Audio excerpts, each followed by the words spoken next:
इतने ज़्यादा दुश्मनों का मुकाबला नहीं कर सकते, क्योंकि ज़ोहा, अरसलान और शेरी तीनों ही मिल चुके हैं और तीनों का प्लान सिर्फ एक ही है कि सुफियान की नज़रों में ज़ायशा को गिराकर इस घर से निकालना। और यही मकसद ज़ोहा का है। ज़ोहा अब जानबूझकर उसके कमरे में फ्लावर रख देती है, जिसे अरसलान सबके सामने पढ़ता है और सुफियान को कहता है कि मेरी बीवी तुम्हें लव लेटर लिख रही है और तुम्हारे लिए फूल खरीद रही है, ज़रा देखो तो तुम दोनों मिलकर हम दोनों को बेवकूफ़ बना रहे हो। ज़ोहा भी काफ़ी ज़्यादा परेशान होती है, नाटक करती है, लेकिन सुफियान जो कि काफ़ी ज़्यादा शर्मिंदा होता है और वो उल्टा ज़ायशा को कहता है कि तुम्हारी इस हरकत की वजह से ना सिर्फ अरसलान तुमसे बदगुमान हुआ है, बल्कि ज़ोहा भी मुझ पर शक करने लगी है और हमारे घर में भी दरार आ सकती है तुम्हारी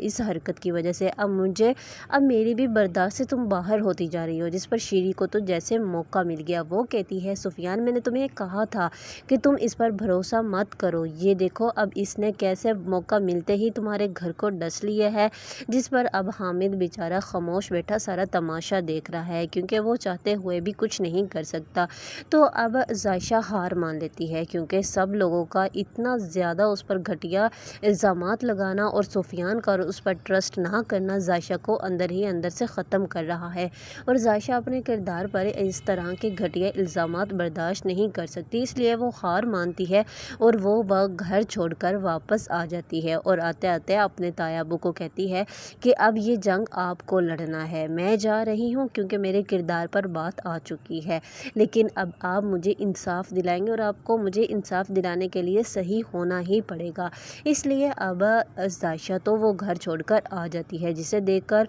राफ़े और अरीशे काफ़ी ज़्यादा परेशान हो जाते हैं और अरीशे समझ जाती है कि जो वो कुछ सोच रही थी मॉम ने वो सब कुछ कर डाला होगा ज़ायशा के साथ, और अब मौका देखते ही उसने ज़ायशा को घर से निकाल दिया है। लेकिन ज़ायशा बेचारी की ये हालत देखकर उसकी माँ और राफ़े ज़रूर परेशान हो जाते हैं।